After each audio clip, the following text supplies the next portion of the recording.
se me permitem, eu para já gostava era de lhes dar a ele um grande aplauso, que é gente com capacidade, e isto não é um elogio gratuito.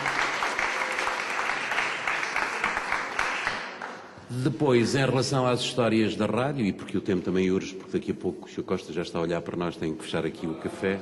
Não? Já agora fiquem a saber que ele também quer que possamos estar aqui mais algum tempo para olharmos ali para trás, porque tem alguns trabalhos de autoria dele, aqueles quadros, metade dos quadros que aqui estão. Os outros eu já revelo de quem é o autor. Bom, vamos então a 1, 2, 3, 4, 5 histórias da rádio que quem está no laboratório já conhece. A primeira é do saudoso Manuel Gaspar. O Sr. Manuel Gaspar, era assim que o tratávamos, Sr. Manuel Gaspar, como tratamos o Sr. Varela Pé Curto, porque são pessoas que, pela sua forma de ser e estar, e afirmo, merecem que os tratemos não num tutear, num tocato lá, porventura seria muito gratificante, mas é um sinónimo de os estarmos a homenagear, a respeitar e a dizer obrigado por aquilo que aprendemos convosco. E, portanto, o Sr.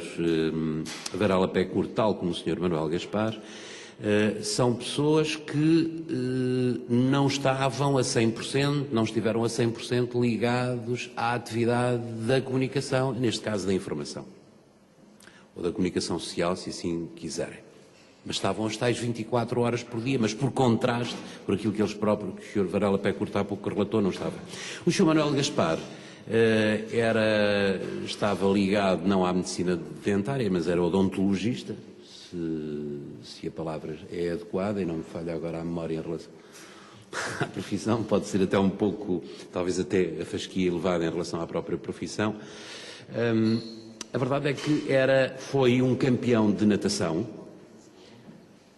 Já estou a ouvir aqui expressões que ficaram na memória coletiva dos profissionais da comunicação social de Coimbra relativas ao Manuel Gaspar. E então ele era um academista, era também um unionista, ele era aliás uma pessoa muito eclética nas modalidades que praticou e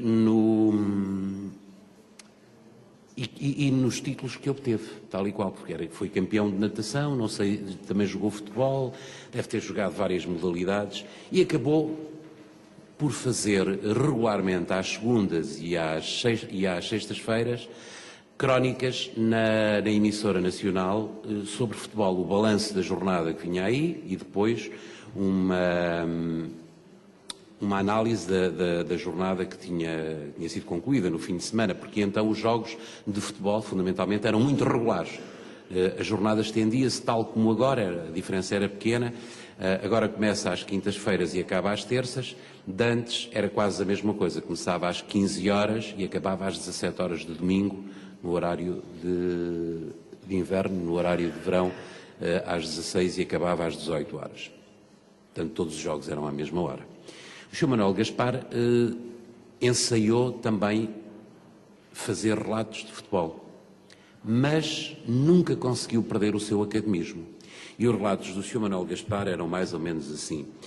E a bola passa para Crespim, Crespim vai para o lado esquerdo, vai cruzar, entretanto é desarmado, agora por intermédio de Torres, Torres vai de cabeça, ai, que vai ser golo.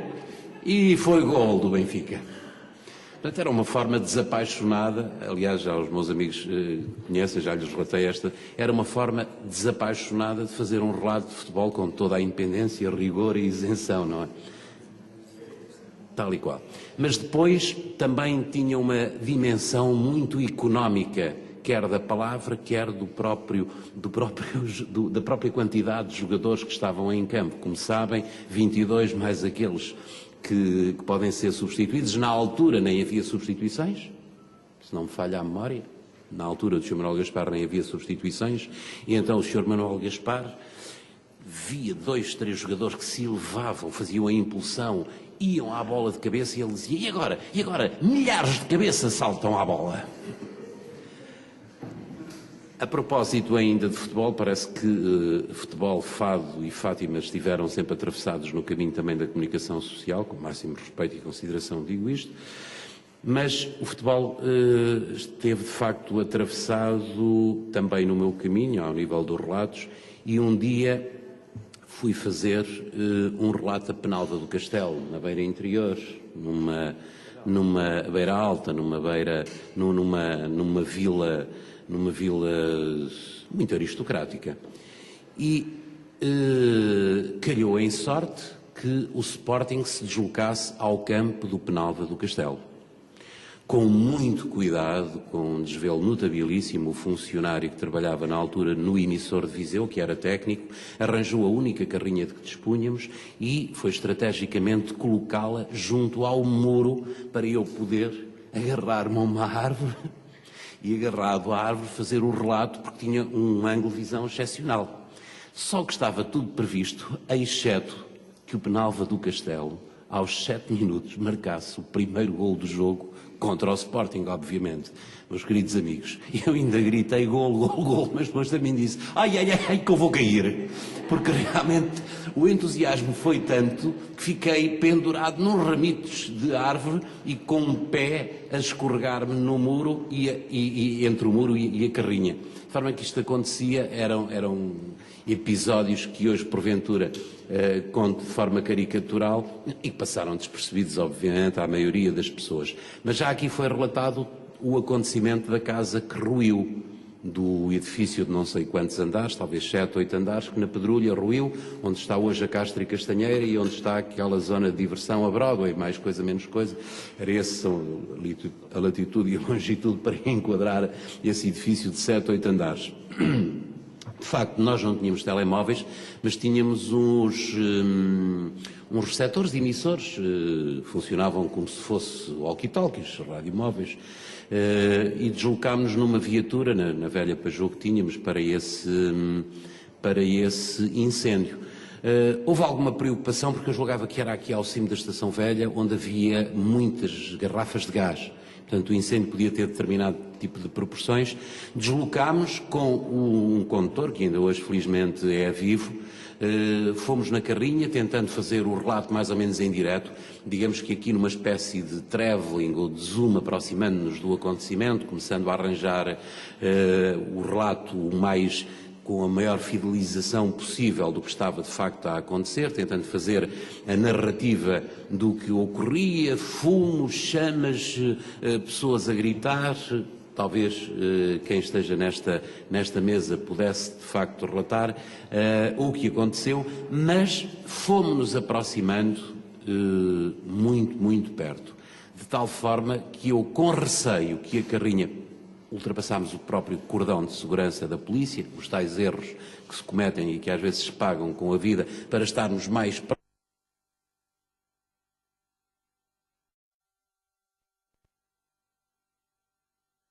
Colega motorista, assim, mas isto a fazer um relato, obviamente em direto, e digo-lhe, bom, mas vamos aproveitar a situação, a figura-se muito, muito perigosa e mais do que perigosa. Eu agora estou a olhar e eis, há assim uma pausa e digo, eis que o edifício cai como um baralho de cartas cai também. Isto é, foi a transmissão de facto ao vivo, em direto, e, digamos, tão perto do fogo que eu ia-me queimando. Claro que as pessoas não se aperceberam, mas para mim foi um momento que pode dizer muito pouco às pessoas que escutam, mas foi a oportunidade de ver desmoronar um edifício como se de facto fosse ali a implosão e estivesse tudo marcado, exceto a imprevisibilidade da queda, porque foi... O Varela, creio que estava lá a fotografar, não é? O Jorge Castilho também a tomar notas. Penso que caiu em 3, 4 segundos. E ninguém estava a contar. Direitinho. Foi isso mesmo, direitinho. Depois uma nuvem de fumo.